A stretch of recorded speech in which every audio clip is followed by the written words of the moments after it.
Hi, welcome back again. And today we're gonna learn or we're gonna see how we can use the ifs versus the nested ifs as our friend requested here. We're going to see the difference between the two. As you can see on my spreadsheet, I have my student's data, and within here I have my rows, I have my student IDs, and I have their scores.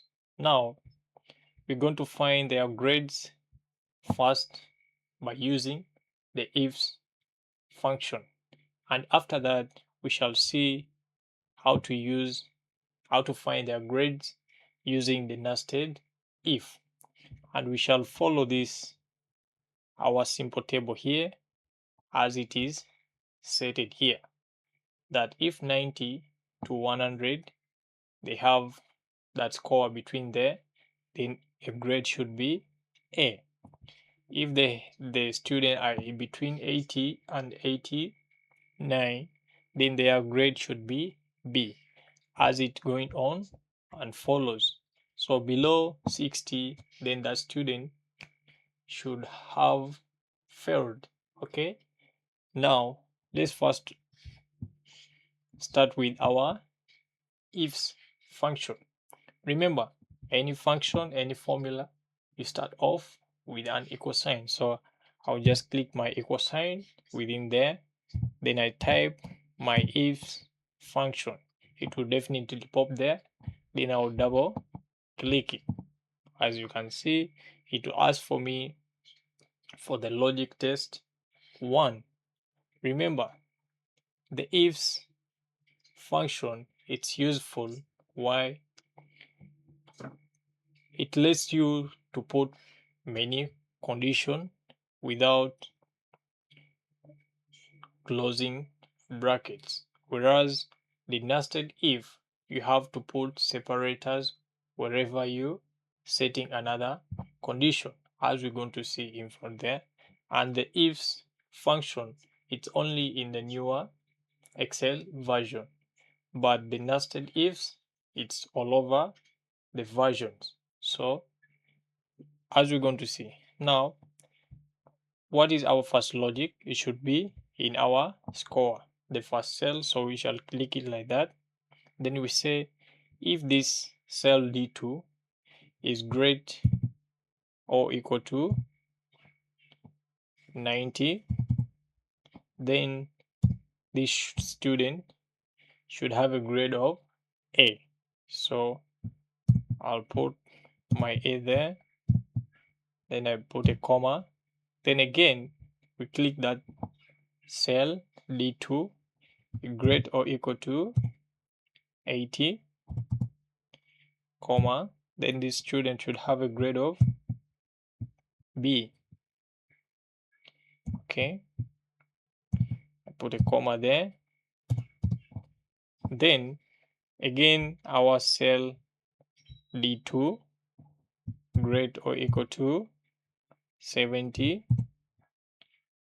comma, student should be in grade C, comma. Then again, our student, our score D2, grade or equal to 60,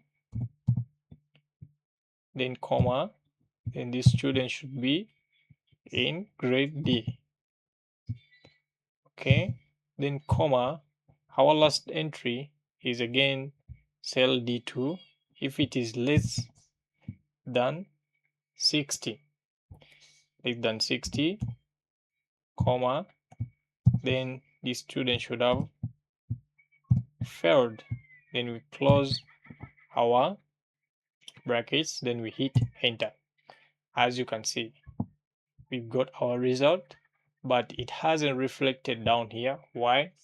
Because we did not drag it or we did not double click it so that it fills automatically. So we shall double click there. As you can see, we've got our result. Okay, so let's see how to use the nested if. So within here, again, start off with an equal sign because it's a formula. Then I'll type my if function. I'll double click it there. Then it will ask me for the logic test. Now the logic test will be again in my score column, which will be cell D2. I'll say if this cell D2 is greater or equal to 90, comma, the student should be in grade A. I put a comma there. Now it will ask for the false if false. Now within here, after writing that, the first condition, then again you have to write the if function. Okay, so it will pop up there and I'll double click it there. Okay, then again I'll write my second logic test. I'll select my cell D2 greater or equal to 80, comma, then the student should be in grade B, comma. Okay, now it will ask again for the false value. Again here you write your if statement. Okay, you double click it, then again you write your another logic test, which is our cell D2 grade or equal to 70, comma, student should be in grade C. Okay, comma. Now again we have to write our if statement. Okay, then we type if, we double click it, then our logic will be again in cell D2, which is greater or equal to 60. Okay, comma, then the student should be in grade D. Close it, comma. Again, our last logic test. We put if again and we select our cell. Now, if this cell D2 this time is less than, so we select the less than 60, comma, then the student should have failed. So after writing the the last one, now within here there is a trick. Since this is our last one, so we don't need to write the if function again. Okay, so we shall delete our last entry. Okay, like that. We stop on 60, which is grade D. Then if this student have their grades like that, now the last student who should get, then we put a comma there, we put a F here, then here within here we don't need to write again another function, the if function. So we shall close our brackets, but not one, since we have 1 2 3 4 condition, so we should use 4 brackets, as you see, because we have 4 condition within the same cell. Then we hit enter and we see if we got it. As you can see, we've got it.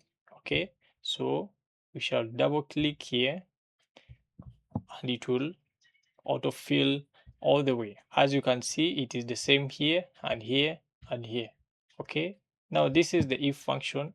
It is important why you only write the formula at once, and it's more simpler, it's not complicated like the nested if. The nested if, you keep on writing the function wherever you want to add a condition. Okay, that is the difference. And within the nested if, it's all over the Excel version, and within the ifs, it's only in the new versions. So that's the difference, and that is important, and that's how we write them within our Excel to get our results or to perform our logic test. Hope you learned something today. Thank you. See you next time.